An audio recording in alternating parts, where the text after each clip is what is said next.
Bonjour, récemment, un jeune joueur chinois a intenté un procès pour essayer de récupérer plus de 22 000 dollars qu'il aurait dépensé en jouant à League of Legends. Il aurait donné cette somme à une joueuse payée via une application pour jouer avec lui. Cette affaire, unique en son genre, est un bon point d'entrée pour parler des sites de location de joueurs-joueuses, avec l'un des plus connus, ipal.gg. Alors, que s'est-il passé? Quel est ce business juteux? La réponse en vidéo. Commençons par présenter l'affaire.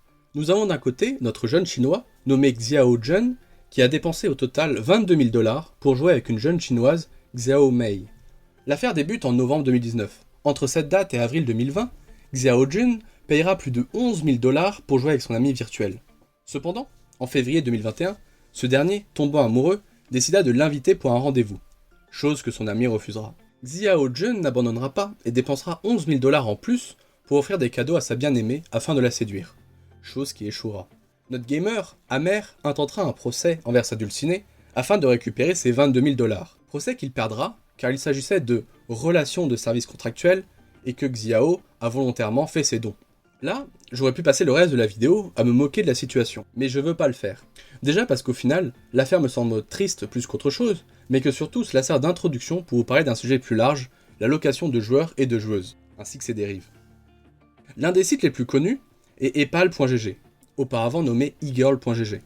A savoir que e-girl est un terme plutôt péjoratif désignant une femme sur internet. Le terme ipal, quant à lui, est plus correct étant donné qu'il peut se traduire par ami au féminin virtuel. Alors, le but de ce site est tout simplement de proposer des compagnons de jeu pour sessions multijoueurs.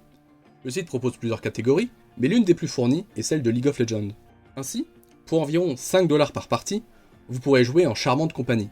Le site a beaucoup de succès, il est pas rare de trouver des épales avec plus de 100 avis sur leurs profits.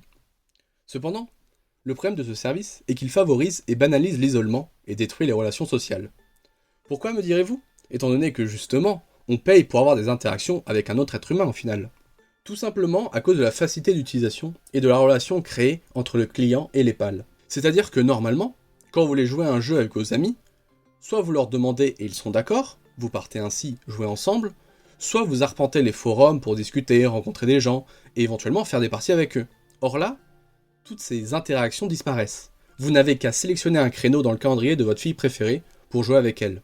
D'autant plus que la facilité du processus vous force, presque inconsciemment, à revenir sur le site et à repasser commande. Nul doute d'ailleurs que votre partenaire vous incitera à revenir la voir. Donc, vous pouvez, petit à petit, vous couper de vos vrais amis, avec lesquels vous pouvez avoir des désaccords, des contraintes ou autres, pour une petite amie virtuelle qui, tant que vous avez de l'argent, sera votre meilleur ami pour la vie. Et c'est ce processus répété qui engendre de l'isolement et qui explique l'affaire précédemment évoquée, et donc la dérive qu'il y a pu avoir. Alors évidemment, je tiens à nuancer le discours. Le site est prévu pour que vous reveniez, ce qui est normal parce que cela reste une société. Il n'est pas dit que la fille avec laquelle vous avez passé une game fera tout pour vous faire revenir. D'un autre côté, il est possible que ce genre de site offre réellement un contact humain pour des personnes qui ont déjà rompu tout contact avec la société ou pour qui discuter avec d'autres personnes est un exercice compliqué. En conclusion, ce phénomène est assez inquiétant et risque de prendre de plus en plus d'ampleur dans un monde où les relations sociales sont de plus en plus virtuelles. Mais surtout, ici, deviendrait également monétaire. De plus, le site epal.gg n'est pas le seul site à proposer ce genre de service et il en existe des dizaines d'autres. J'espère que la vidéo vous a plu. Je traiterai sans doute le problème de l'isolement dans une vidéo à part puisqu'il y a beaucoup de choses à dire. D'ici là, n'hésitez pas à partager votre avis dans les commentaires et à vous abonner si le contenu vous a plu. Sur ce, à plus.